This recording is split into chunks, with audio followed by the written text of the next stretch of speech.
Dans la dernière émission, nous avons amorcé l'étude du couple continent-océan avec l'examen des processus dominants sur les continents, principalement les processus d'érosion et de transport de matériaux qui modèlent la surface des continents. Nous avions terminé l'émission en parlant de cette zone tampon entre océan et continent, le littoral. Aujourd'hui, nous nous concentrons sur l'océan. Nous allons examiner deux aspects de l'océan. D'abord, comment se redistribuent tous les matériaux qui sont apportés des continents, qui séjournent un certain temps sur le littoral et qui finalement vont se retrouver dans la Grande Fosse. Mais aussi, nous allons voir comment l'océan produit ses propres matériaux. Puis, nous allons étudier la circulation océanique, comment ces grandes masses d'eau circulent, un sujet très important pour l'interaction entre océan et atmosphère. Nous avons vu cette carte topographique générale de la planète la semaine dernière. Elle nous montre que si on appelle la Terre la planète bleue, c'est bien parce que les océans couvrent 70% de sa superficie. On sait que la profondeur maximale de l'océan se situe dans les fosses avec un maximum de plus de 11 000 mètres dans la fosse des Mariannes. Les plaines abyssales en bleu foncé constituent une assez grande superficie. La profondeur de leur plancher oscille entre 4 000 et 6 000 mètres. Les zones en bleu pâle sont les zones moins profondes correspondant aux marges continentales et aux dorsales. Au niveau de ces dernières, la profondeur varie de 2 000 à 4 000 mètres. On l'a dit, la topographie des fonds océaniques a été établie principalement durant la Deuxième Guerre mondiale par la méthode du sonar. On avait donc obtenu des cartes relativement fiables, comme celle-ci que vous connaissez bien maintenant et qui constitue une bonne représentation de la topographie océanique. Cependant, il restait encore des zones mal connues, particulièrement dans le Pacifique sud-ouest et dans l'océan Indien. C'est l'avènement des satellites qui a permis d'abord de confirmer la topographie établie, puis d'obtenir les renseignements qui manquaient. Cette carte est ce qu'on appelle le géoïde océanique, obtenu par des mesures satellitaires et qui montre de très fins détails des fonds océaniques. Remarquez que les reliefs reliés aux zones de failles transformantes sont particulièrement mis en évidence, de même que les chaînons de volcans sous-marins. Évidemment, l'exploration océanique ne s'est pas limitée aux seules levées topographiques. Je vous ai déjà parlé de ces campagnes de forage sur les fonds océaniques initiées par la communauté scientifique internationale. Ces campagnes de forage ont fourni une accumulation de données très importante qui nous permet de beaucoup mieux connaître la croûte océanique et sa couverture sédimentaire au niveau de la composition et des âges, par exemple. Un avancement technologique important qui est survenu au début des années 1970, ça a été la mise au point de petits submersibles habités par un ou deux hommes capables d'explorer les fonds océaniques de façon autonome jusqu'à des profondeurs de 6 000 mètres.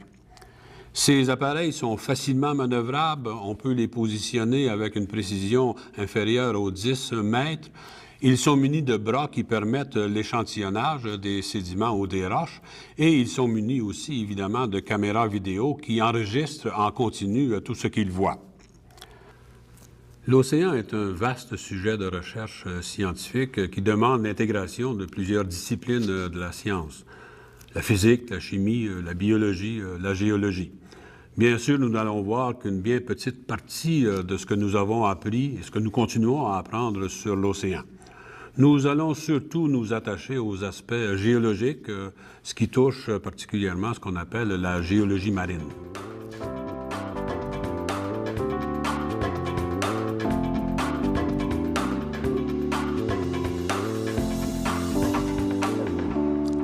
On a vu que les fonds marins présentent un relief bien particulier.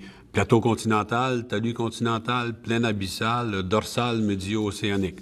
On a vu aussi que le Pacifique se caractérisait en plus avec des structures particulières comme les grandes fosses profondes et les volcans de point chaud.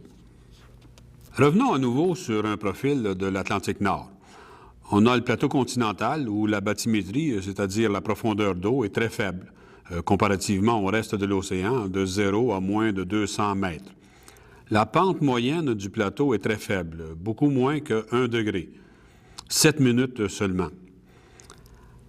Il y a aussi la pente ou le talus continental avec une pente qu'on représente dans notre iconographie habituelle comme très abrupte, mais qui en réalité est de l'ordre de 4 degrés seulement. Par rapport au plateau continental, il s'agit néanmoins d'un changement de pente relativement brusque, créant une rupture de pente importante et marquée. Cette rupture, elle se fait en moyenne à une profondeur de 132 mètres. Puis ensuite, vous connaissez la plaine abyssale et la crête médio-océanique. Voyons d'un peu plus près cette marge continentale à la lumière de ce que nous connaissons maintenant de la structure de la croûte terrestre. On comprend mieux l'origine de ces reliefs lorsqu'on se souvient comment se forme un océan. On a vu dans les premières émissions qu'un océan tire son origine du rifting continental qui sépare une grande plaque lithosphérique en deux. Puis, à mesure de la séparation et de l'éloignement des deux nouvelles plaques, il y a d'abord formation d'une mer linéaire et finalement d'un océan.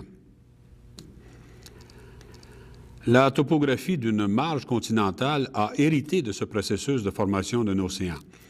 Elle est fonction de la nature et de la structure de la croûte terrestre sous-jacente. Le plateau correspond à la croûte continentale et la rupture de pente à la terminaison de cette croûte où se développe le talus continental. La couverture sédimentaire vient adoucir les reliefs de la croûte. Nous verrons dans quelques minutes que le glacis continental, qui correspond à une sorte de bosse au pied du talus, correspond à l'empilement des sédiments à la base de ce talus. Et puis, évidemment, la plaine abyssale et la crête océanique correspondent à la croûte océanique. Plateau continental, talus et glacis forment ce qu'on appelle la marge continentale par rapport au domaine océanique proprement dit. Il s'agit ici d'une marge qu'on dit passive, c'est-à-dire qu'il n'y a pas d'activité tectonique significative. Croûte océanique et croûte continentale font partie de la même plaque lithosphérique. On sait que la topographie du Pacifique, par exemple, se caractérise par la présence de fosses. Vous savez maintenant que ces fosses correspondent à des zones de subduction et qu'elles constituent une frontière entre deux plaques lithosphériques. C'est ce qu'on appelle une marge continentale active.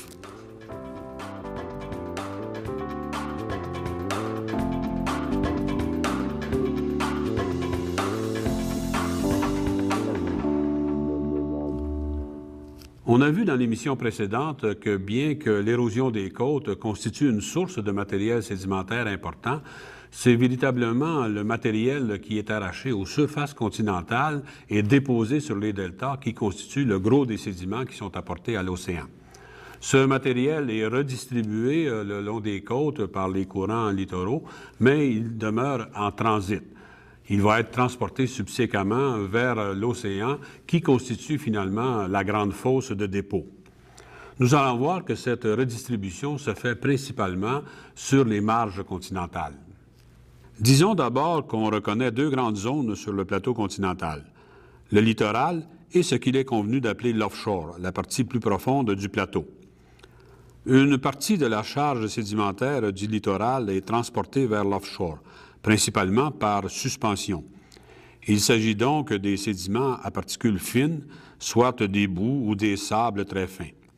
Occasionnellement, lors des grandes tempêtes, des ouragans, des particules un peu plus grossières peuvent être amenées dans l'offshore. Mais dans l'ensemble, l'offshore se caractérise par l'empilement de sédiments plutôt fins.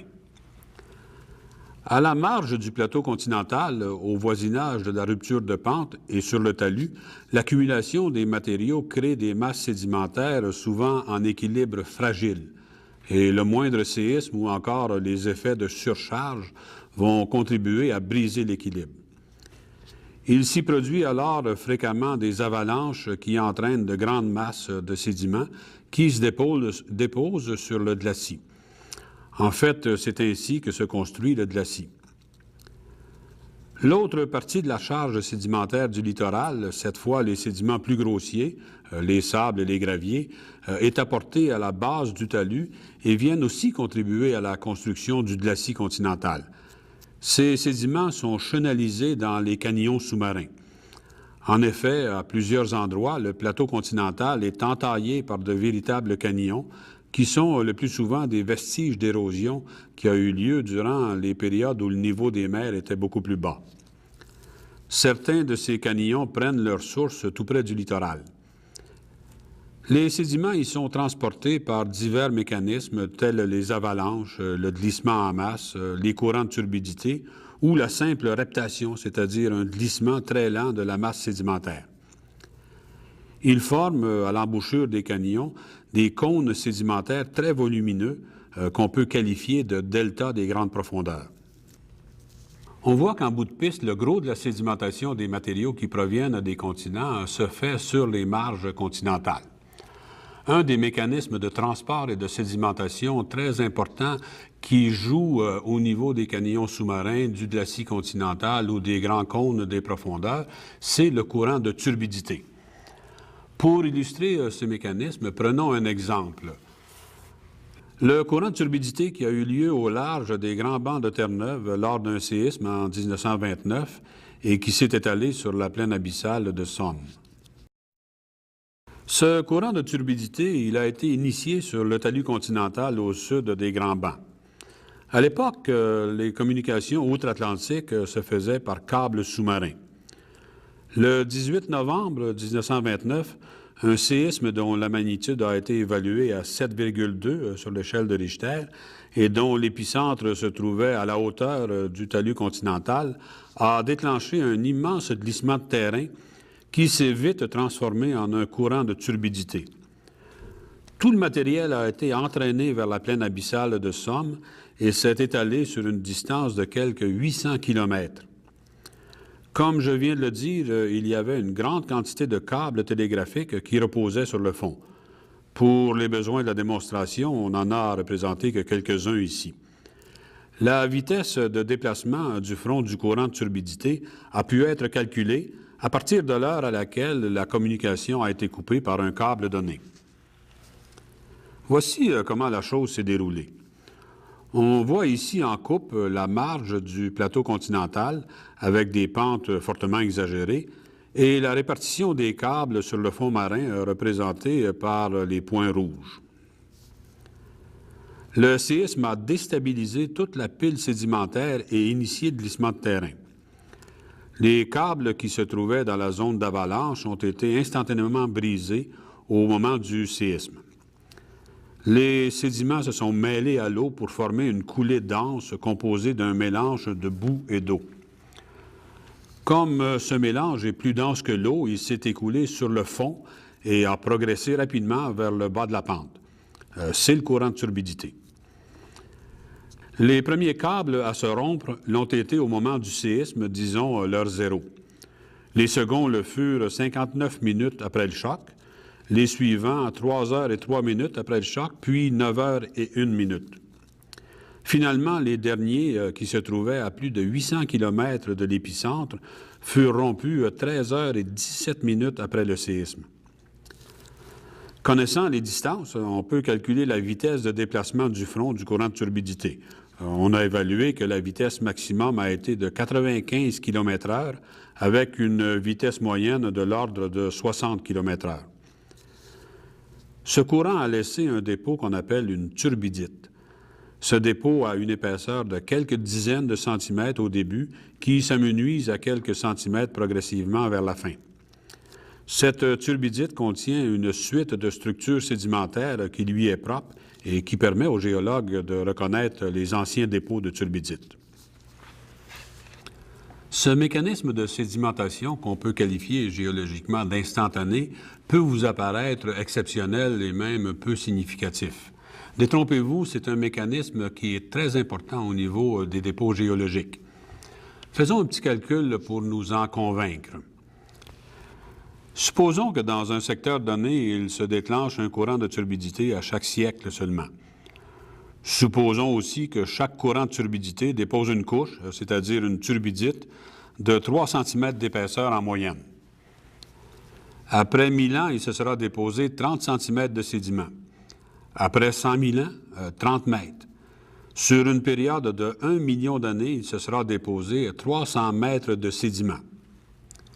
La marge continentale de l'océan Atlantique fonctionne depuis l'ouverture de cet océan, c'est-à-dire quelques 160 millions d'années.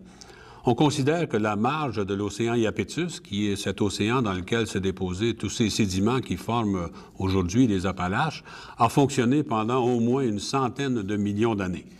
Si j'applique le petit calcul que je viens de faire, on aurait déposé dans cet océan Iapetus 30 000 mètres de sédiments, 30 kilomètres de sédiments.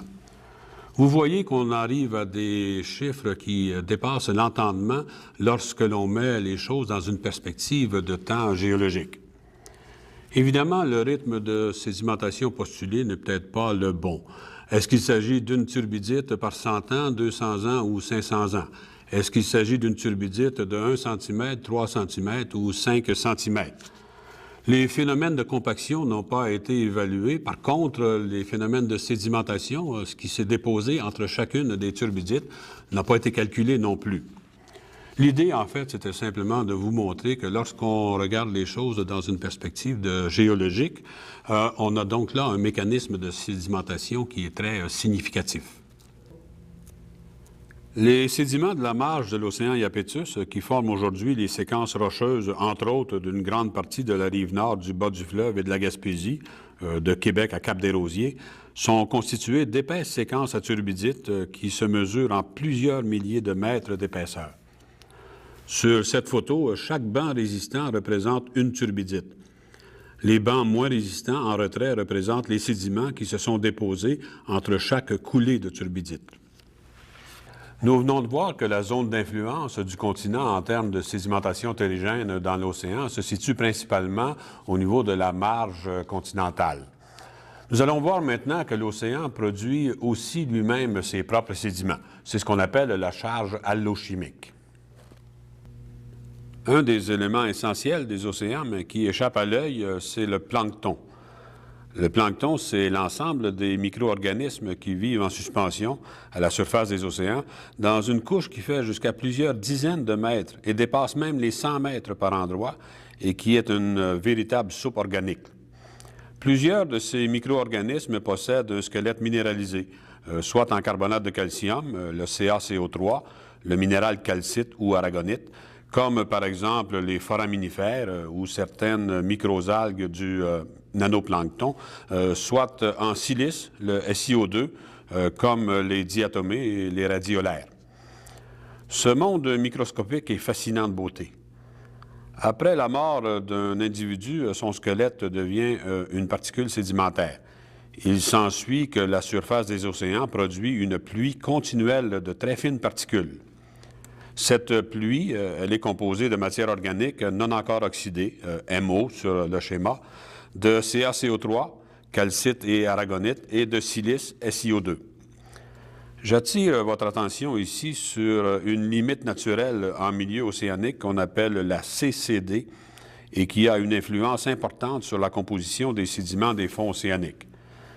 Cette limite, c'est le niveau de compensation des carbonates. La CCD, c'est l'acronyme pour Carbonate Compensation Depth. En certains endroits, le fond océanique se situe sous ce niveau, en d'autres endroits, au-dessus de ce niveau. Il y a donc, à partir de la surface océanique, une pluie de matériaux fins, composés de matière organique, de CaCO3, de SiO2. Il y a aussi une certaine quantité d'argile décantée de la sédimentation terrigène et de poussière atmosphérique qui se dépose à la surface des océans. Durant la sédimentation de ce matériel, une partie de la matière organique est oxydée par l'oxygène libre de l'eau marine, mais une autre partie atteindra le fond sans être oxydée. Sous le niveau de compensation des carbonates, les carbonates sont dissous, ce qui veut dire que les particules d'aragonite et de calcite n'atteindront pas le fond lorsque ce dernier est sous la CCD, comme ici. Par contre, les sédiments seront riches en calcite ou aragonite lorsque le plancher océanique est au-dessus de la CCD. En somme, le gros des sédiments au large des marges continentales est produit par l'océan lui-même, biologiquement. Ceux-ci forment sur la croûte basaltique une couche d'un mélange de matière organique, de silice et possiblement de carbonate, avec des proportions variables d'argile et de poussière atmosphérique à la grandeur des plaines abyssales et des zones de dorsales. Revenons à cette charge sédimentaire sur les plateaux continentaux. On a vu que l'érosion des continents était le principal contributeur à cette charge qu'on a appelée la charge terrigène. J'ai fait une omission, il n'y a pas que la charge terrigène sur les plateaux continentaux. En certains endroits, la vie contribue à la charge sédimentaire. Ces endroits, ils sont vastes, ils correspondent aux plateaux continentaux et aux plateformes insulaires qui se situent essentiellement entre la latitude 30 degrés nord et la latitude 30 degrés sud. Simplifions en disant qu'il s'agit en gros des mers tropicales. Sur ces plateaux, la vie benthique, c'est-à-dire la vie qui se développe sur les fonds marins, cette vie benthique, elle est prolifique. Elle prolifère grâce à 3 éléments principaux. L'illumination, qui est à son maximum parce que l'eau y est très peu profonde, la température de l'eau, qui est relativement chaude, et une bonne oxygénation de l'eau à cause du brassage constant. Un grand nombre de ces organismes sécrètent un squelette minéral, soit calcite, aragonite, squelettes qui, après la mort des organismes, vont se déposer sur les fonds marins et contribuer à former des particules sédimentaires de toute taille. Dans les zones tropicales, le gros des sédiments, finalement, est constitué de ces squelettes d'organismes. C'est pourquoi on parle de plateaux ou de plateformes calcaires. Les taux de production sont élevés. On cite des taux de production de 1 mètre par millier d'années, ce qui est énorme géologiquement parlant. Rappelez-vous que je viens de vous parler, dans le cas des turbidites, de taux de sédimentation de l'ordre de 30 cm par millier d'années, ce qui est 3 fois moins. Je vous ai cité aussi le chiffre de 4 mètres par millier d'années en ce qui concerne la sédimentation sur le delta du Mississippi. Il faut voir que là, c'est une exception, même si c'est 4 fois plus que la sédimentation carbonatée. C'est une exception parce que la sédimentation se fait en un point bien spécifique et non à la grandeur d'un plateau continental. La vie produit donc une masse de sédiments extrêmement importante sur ces plateaux continentaux. Plusieurs de ces plateaux ou de ces plateformes insulaires possèdent des structures très particulières que l'on appelle des récifs coralliens qui, dans une certaine mesure, vont contrôler aussi la sédimentation. Ces récifs coralliens, on les retrouve à la marge des plateformes continentales où ils forment des barrières récifales ou encore comme des franges autour des îles volcaniques où ils forment des atolls. Par exemple, on retrouve des récifs barrières tout au long de la marge du plateau continental au sud du Mexique ici. Dans le système atlantique Caraïbe, on retrouve une barrière récifale tout au long de la péninsule du Yucatan ici, de même qu'au sud de la Floride. Et puis on retrouve dans les Petites Antilles, par exemple, ici, des récifs associés aux îles volcaniques. On retrouve des récifs aussi à la pointe du Brésil ici. Et puis de l'autre côté de l'Atlantique, tout au long de l'Europe ici et du continent africain, on trouve à peu près pas de récifs, sauf du côté du Gabon ici, au large du Gabon, où on retrouve quelques petits récifs barrières.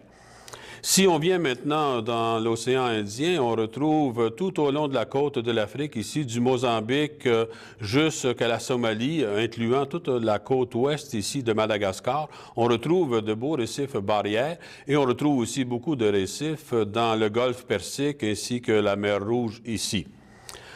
Si on va plus loin, plus à l'ouest, dans l'océan Indien, on retrouve des récifs, par exemple, à la pointe de l'Inde ici, entre autres aux Maldives, et puis évidemment de très beaux récifs tout au long de l'Indonésie ici.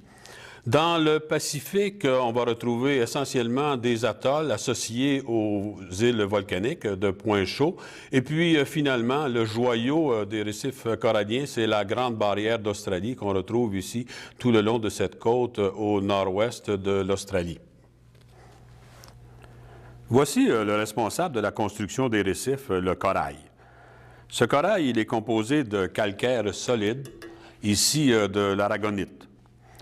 Le calcaire a été sécrété par une colonie de petits organismes, des polypes, chacun étant responsable de son petit coin de l'édifice. De plus près, vous voyez une multitude de loges dans lesquelles vivaient les polypes. Ces polypes possèdent dans leur tissu un symbiont algaire qu'on appelle zooxanthelle et qui évidemment fait la photosynthèse. C'est pourquoi les coraux ont besoin de lumière. Et c'est grâce à cette symbiose que les coraux sont capables de sécréter massivement le carbonate de calcium. On peut facilement imaginer que la prolifération de telles structures va construire un édifice solide et volumineux, comme en témoigne cette photographie sous-marine. C'est la charpente du récif corallien. Sur cette charpente vient se greffer toute une ribambelle d'organismes diversifiés, animaux et végétaux, qui vont contribuer à construire et à grossir l'édifice. C'est un écosystème complexe, mais extrêmement bien réussi. Les coraux sont intolérants, dans le sens qu'ils ne tolèrent ni l'eau froide, ni l'eau trop chaude, ni l'absence de lumière. Ils ne se développent que dans une fourchette de salinité qui va de 32 à 36 parties par 1000. Ils vont construire des récifs en eau chaude, plus de 18 degrés Celsius et préférablement au-dessus de 25 degrés Celsius, en eau peu profonde à cause de la lumière. Au-dessus des 30 degrés Celsius, ils développent la maladie blanche et meurent. C'est pourquoi on les retrouve uniquement en zone tropicale. Ces récifs vont construire des édifices qui vont se mesurer en dizaines de mètres au-dessus du fond marin. Dans une certaine mesure, ils vont contrôler la sédimentation. C'est le cas lorsqu'ils s'implantent, comme ici, à la marge des plateaux continentaux pour former une barrière à l'énergie venant de la haute mer. À l'arrière de cette barrière, il se développe un lagon dans lequel peuvent aussi s'établir des récifs. En coupe, on voit bien que la barrière récifale s'établit à la marge du plateau continental. C'est là que les nutriments sont au maximum, ainsi que l'oxygénation reliée au brassage de l'eau. La barrière agit comme un amortisseur par rapport au processus de la haute mer, par exemple en ce qui concerne les vagues. Ces dernières vont venir casser sur le récif. Les coraux devront y être robustes pour résister et malgré cette robustesse, ils seront souvent cassés. Cet amortisseur délimite ainsi entre lui et le continent une zone lagunaire relativement calme, plus ou moins large selon les plateaux, où prolifèrent d'autres récifs. Ces récifs isolés permettent le développement de formes plus fragiles. Un bon exemple de cette situation, c'est la Grande Barrière d'Australie qui se situe au nord-est du continent. C'est la plus longue, elle se prolonge sur une distance de plus de 2000 km. Plus près de nous, il y a aussi une plus petite barrière qui se situe au large de la péninsule du Yucatan. C'est la barrière de Belize. Belize, c'est l'ancien Honduras britannique, un tout petit pays au sud de la péninsule du Yucatan. La ceinture récifale s'étend de la pointe du Yucatan au nord jusqu'au golfe du Honduras au sud, une distance de plus de 600 km. Au niveau du Yucatan, le plateau continental est très étroit et la ceinture est très près de la côte. Il s'agit alors de ce qu'on appelle un récif frangeant. Par contre, au niveau de Belize, la ceinture se situe de 20 à 30 km de la côte et forme une véritable barrière récifale. Voici un segment de cette barrière vue à vol d'oiseau. À droite, c'est la haute mer, à gauche, le lagon. La barrière proprement dite est une mince bande de quelques centaines de mètres à peine, au front de laquelle viennent se briser les vagues. Cette autre vue, un peu plus rapprochée, montre bien la situation. Tout ceci est sous l'eau. La zone de croissance des récifs se fait à l'avant de la zone où brisent les vagues. C'est ce qu'on appelle l'avant-récif.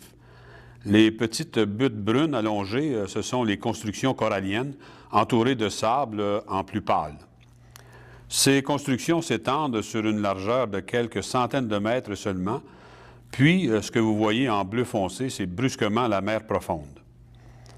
En avant de la barrière, c'est un véritable mur qui descend abruptement jusqu'à des profondeurs de plusieurs centaines de mètres. À l'arrière de la zone où brisent les vagues, ce ne sont que sable et débris arrachés du récif. C'est la zone pâle au bas de la photo. C'est ce qu'on appelle le platier récifal, continuellement balayé par les vagues et qui se situe à quelques centimètres seulement sous l'eau. Cette autre vue de la barrière de Belize nous montre le lagon à l'arrière de la barrière. C'est dans ce lagon que se développent des récifs isolés à l'abri des grandes vagues de l'océan. Vus d'un peu plus près, ces récifs montrent aussi ces buttes de coraux en brunâtre qui assure la construction avec au centre des sables sous l'eau, entre l'air et même une petite île. Tout cet ensemble va donner une immense production calcaire. Même si les récifs coralliens sont spectaculaires, ce ne sont pas eux qui dominent sur les plateaux continentaux, c'est plutôt les sables. Ces beaux sables blancs dans lesquels vous allez vous planter les orteils durant la période hivernale sont constitués pratiquement que de fragments de squelettes calcaires d'organismes, mollusques, algues calcaires, foraminifères, etc. On reconnaît bien ici des fragments de coquilles. Ces sables sont donc un produit biogénique. Dans le passé géologique, ces sables se sont empilés sur de grandes épaisseurs, des milliers de mètres par endroit, et se sont indurés pour former la roche calcaire. Ces falaises calcaires sur Anticosti sont formées uniquement de ces anciens sables. On y reconnaît bien les particules qui, en l'occurrence, sont formées de morceaux d'échinoderme. Les récifs ne s'implantent pas uniquement sur les grands plateaux continentaux. On va aussi les retrouver autour des îles volcaniques, comme par exemple le long de l'arc des Petites Antilles ou encore dans le Pacifique associé au volcan de Pointe-Chaux. En fait, lorsqu'on parle de récifs coralliens, en général, on évoque beaucoup plus ces atolls que l'on retrouve dans le Pacifique, comme en Polynésie, par exemple. Ces atolls sont des récifs qui se sont développés après la formation de volcans de Pointe-Chaux. Lorsque nous avons discuté de la formation des chaînons de volcans de Pointe-Chaux, il y a un phénomène dont je ne vous ai pas parlé et qui acquiert une importance ici. Vous vous souvenez qu'on a déjà vu qu'à mesure qu'une plaque océanique s'éloigne de sa dorsale, elle s'abaisse progressivement, relativement au niveau marin, à cause de son refroidissement. Ceci est aussi applicable aux volcans de Pointe-Chaux qu'elle transporte. C'est-à-dire qu'à mesure que ceux-ci s'éloignent du point chaud qui les a formés, ils s'enfoncent progressivement par rapport au niveau marin. Avec cela en tête, examinons ces quelques schémas qui nous expliquent comment se développe un atoll. Lorsqu'un volcan de point chaud qui s'est formé en zone tropicale a percé la surface marine pour former une île, les rives de cette île sont baignées par des eaux chaudes, bien illuminées et oxygénées. Durant la vie du volcan ou immédiatement après qu'il a cessé son activité, les coraux vont venir coloniser les fonds peu profonds et construire tout autour de l'île une frange récifale. C'est le stade initial, le récif frangeant. Avec le déplacement latéral de la plaque, il y aura abaissement progressif de l'appareil volcanique par rapport au niveau marin. Si les coraux sont capables de maintenir un rythme de construction suffisant pour suivre le rythme de l'abaissement, il y aura construction verticale d'une zone récifale qui peu à peu va délimiter entre elle et la côte de l'île une zone lagunaire. À ce stade-ci, il s'est développé une étroite plateforme insulaire avec sa petite barrière récifale et son lagon. Avec la poursuite de l'abaissement de la plaque océanique, le sommet du volcan en viendra à être totalement submergé. La construction verticale de la marge récifale formera un anneau avec au centre le fameux lagon bleu. C'est ce qu'on appelle un atoll. À ce stade, le volcan est entièrement enfoui sous les calcaires. Voilà pour la vie dans les parties peu profondes des océans. On ne peut clore ce sujet des dépôts océaniques sans parler d'une découverte extraordinaire qui a été faite dans les années 1970 dans le rift des dorsales médio-océaniques. Il s'agit d'amoncellements de dépôts métalliques qui se font à la faveur de sources hydrothermales. Non seulement a-t-on découvert ces dépôts métalliques, mais on a aussi découvert une vie abondante qu'on ne croyait pas possible à de telles profondeurs. Cette découverte est venue bouleverser nos certitudes en ce qui concerne la vie sur Terre et son apparition. Pour le moment, nous allons nous consacrer à l'étude de ces dépôts métalliques et nous reviendrons sur cette découverte de la vie profonde dans une autre émission. Cette découverte, elle s'est faite grâce aux progrès technologiques amenés par la mise au point des petits submersibles. Déjà au début des années 1970, le Glomar Challenger avait foré dans des dépôts métalliques et rapporté des échantillons, mais on n'avait pas trop bien compris de quoi il s'agissait. La première exploration par submersible s'est faite en 1974 par une équipe franco-américaine qui a plongé sur la dorsale médio-atlantique au sud-ouest des Açores. Ils ont découvert par 2700 mètres de fond ces dépôts métalliques, mais encore une fois, on n'a pas très bien compris de quoi il s'agissait. Les premières véritables grandes découvertes ont eu lieu en 1977 sur la ride des Galapagos dans le Pacifique, puis en 78 et 79 sur la dorsale du Pacifique à la hauteur de 21 degrés nord au large du Mexique. On y a découvert de grandes cheminées qui crachaient des vapeurs noires comme des hautes termitières percées de trous, des cheminées qui peuvent atteindre une vingtaine de mètres de hauteur. On en a même découvert récemment qui font 60 mètres de hauteur. On les a baptisés les fumeurs noirs. Ces cheminées reflètent la lumière du submersible comme si elles étaient métalliques. En fait, on s'est rendu compte qu'elles sont composées de sulfure massif de fer, de zinc et de cuivre. L'eau qu'elles expulsent est une eau à 350 degrés Celsius. C'est pour cela qu'on les appelle des sources hydrothermales. Voici comment se présente la situation d'ensemble. Ces sources, elles sont associées au magmatisme de divergence, un schéma que vous connaissez bien maintenant. Ce magmatisme, il ne se fait pas de façon parfaitement continue. En fait, il y a alternance de périodes magmatiques très actives où il y a intrusion et volcanisme, des périodes généralement courtes, et de périodes d'accalmie où le magma refroidit et cristallise, avec le développement de beaucoup de fractures. C'est durant ces périodes de refroidissement et de fracturation que se forment les sources hydrothermales. On a donc trouvé ces sources d'eau chaude sur le plancher océanique dans le rift des dorsales. Voyons la situation d'un peu plus près. D'une part, il y a des fluides très chauds issus des vapeurs d'eau qui proviennent du magma sous-jacent.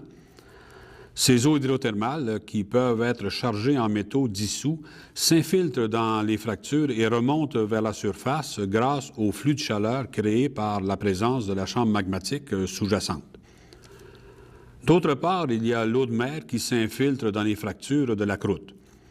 Ces infiltrations d'eau marine sont lentes. Elles ont des températures de l'ordre de 2 degrés Celsius, un pH marin légèrement alcalin de 7,8 et sont oxydantes. Elles sont très pauvres en métaux.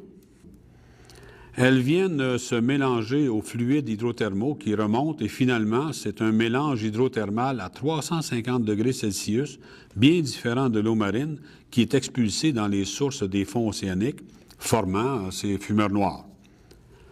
Ce mélange, il est injecté avec des vitesses de 2 à 4 cm/s. Son pH est acide, 3,5, et il est réducteur. Il contient de l'hydrogène sulfuré, H2S, et surtout, il est très chargé en métaux tels que le fer, le manganèse, le zinc et le cuivre. La réaction entre ces eaux chaudes riches en métaux et les eaux marines ambiantes conduit à la précipitation de sulfure massif. Il y a un autre aspect important relié à l'existence de ces sources hydrothermales. Ce système agit comme une pompe très efficace sur les fonds océaniques. L'eau marine s'infiltre et elle revient transformée. On a évalué qu'il fallait de 6 à 10 millions d'années pour que tout le volume de l'eau des océans passe à travers cette pompe. En d'autres termes, l'eau des océans est recyclée à chaque 6 ou 10 millions d'années.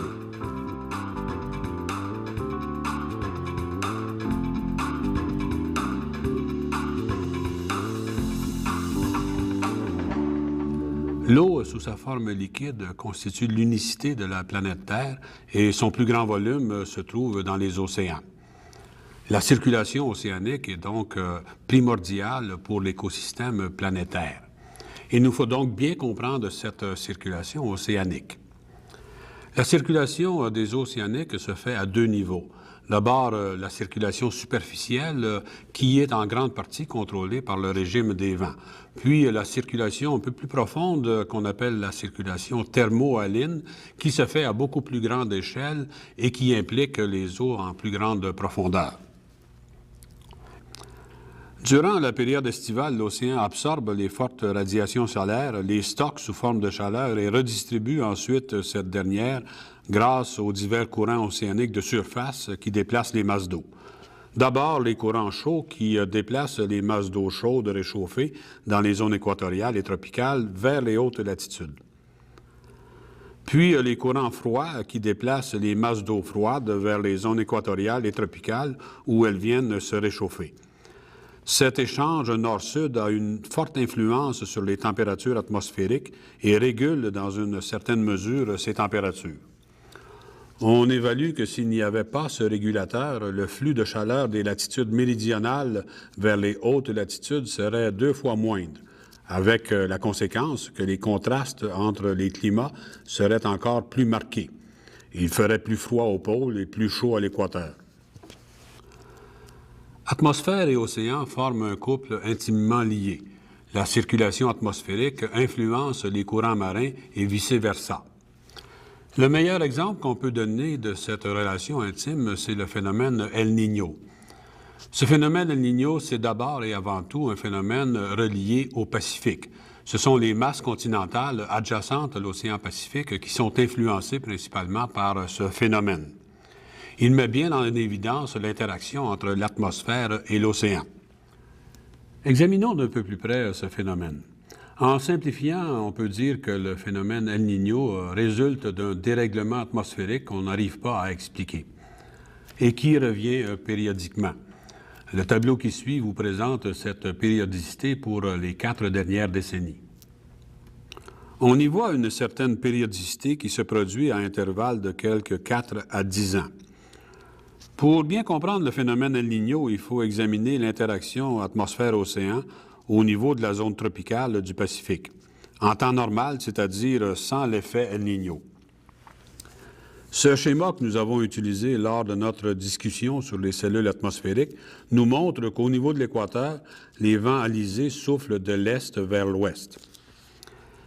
Ces vents alizés font en sorte que du côté équateur-Pérou, il se crée une zone de haute pression atmosphérique et un climat sec.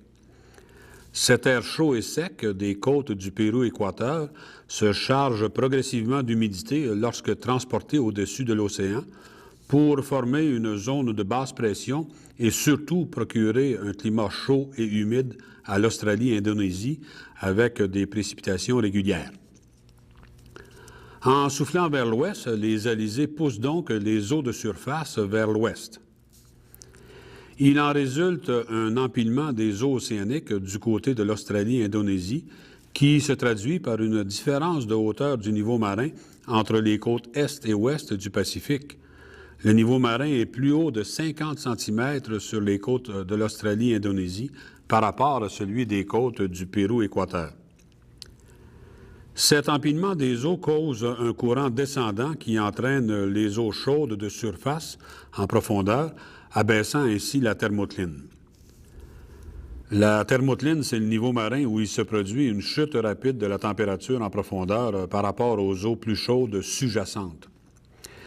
Il se crée alors une cellule qui fait remonter les eaux froides, ce qu'on appelle un courant de upwelling, qui sont des eaux riches en nutriments, à la marge continentale du Pérou-Équateur, relevant ainsi la thermocline.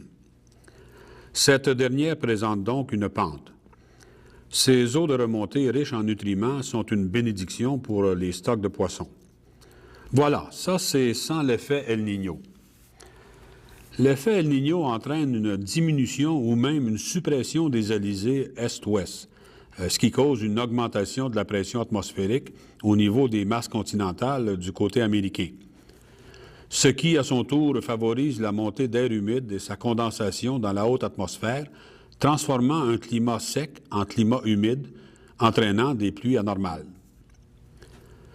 Cet effet sera même accentué si les alizés sont renversés, comme c'est parfois le cas.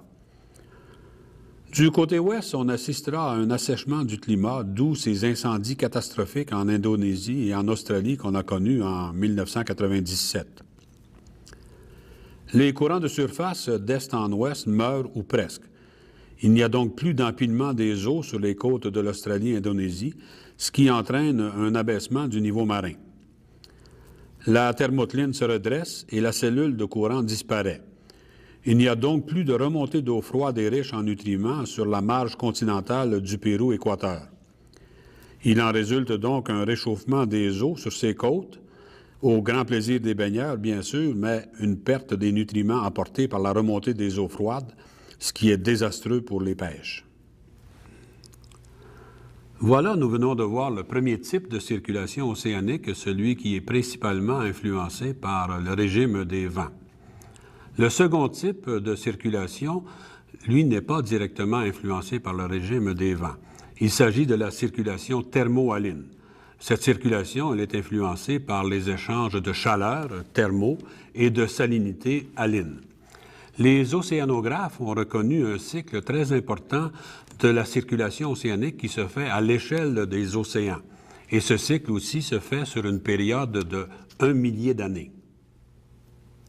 Il s'agit d'une boucle qui prend son origine dans l'Atlantique Nord où les eaux sont refroidies par les vents très froids du nord canadien et où leur salinité est quelque peu augmentée grâce à la formation des glaces qui stockent de l'eau douce et à l'évaporation. Ces eaux denses et bien oxygénées plongent vers les profondeurs et s'écoulent vers le sud sur les fonds océaniques tout au long de l'Atlantique. C'est la partie bleue de la boucle. Traversent l'océan Indien, puis remontent vers le nord le long du Pacifique pour refaire surface dans le Pacifique Nord, froide et mal oxygénée.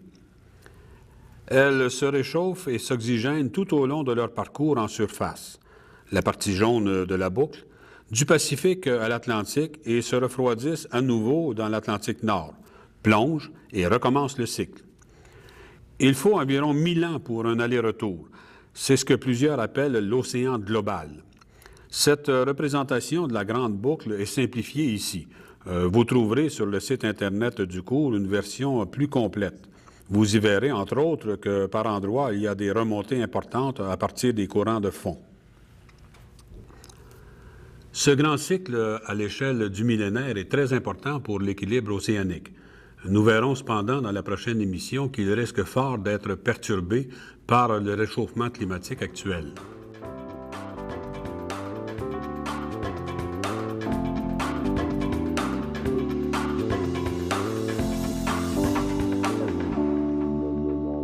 Pour terminer cette émission, je voudrais vous dire 2 mots sur un sujet qui en intrigue plusieurs.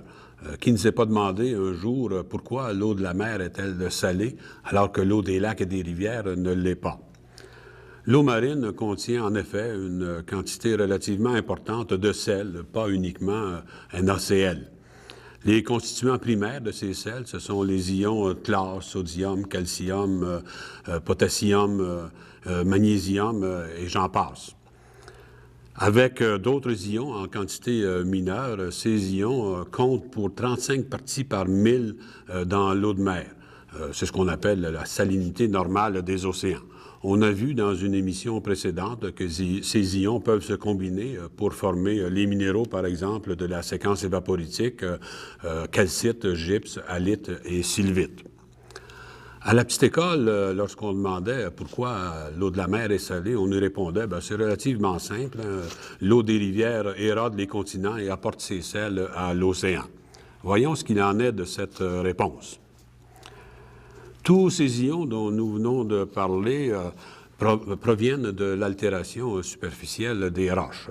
L'eau qui circule sur et dans la roche vont capter ces éléments solubles et les transporter progressivement vers la mer.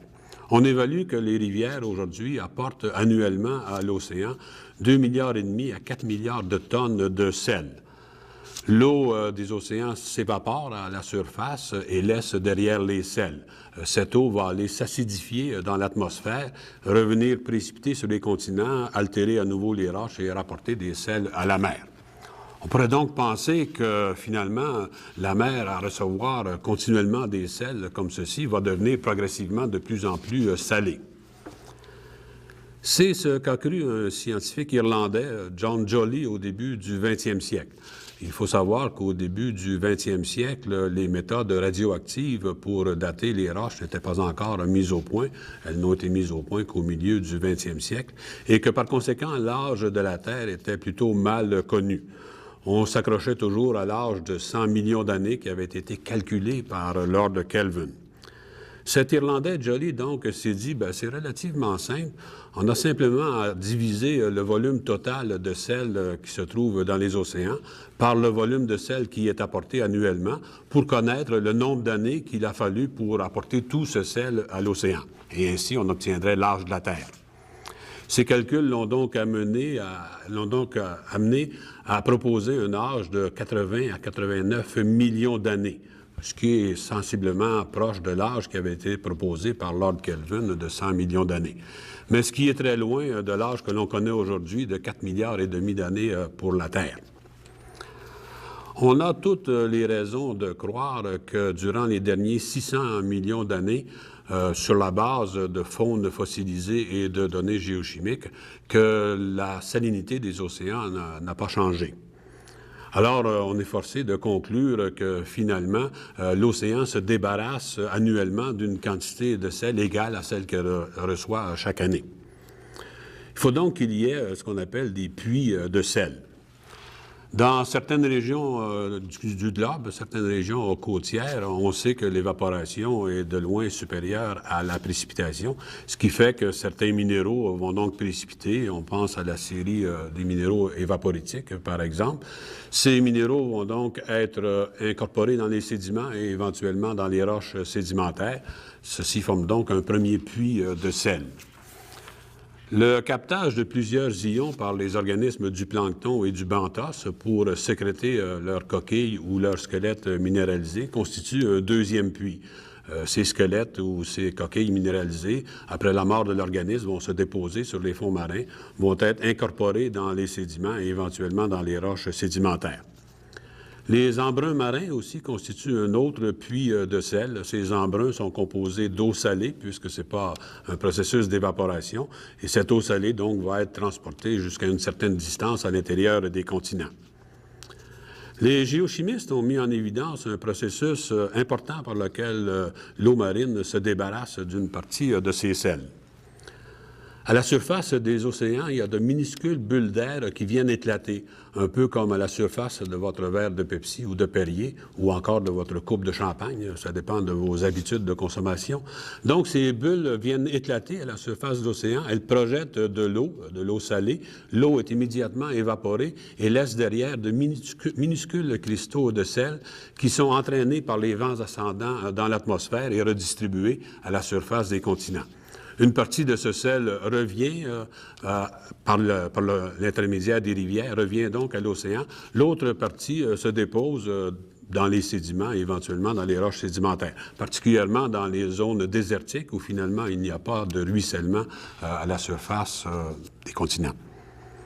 En somme, la salinité des océans n'est pas le résultat d'une accumulation progressive, mais plutôt un équilibre entre ce qui rentre et ce qui sort.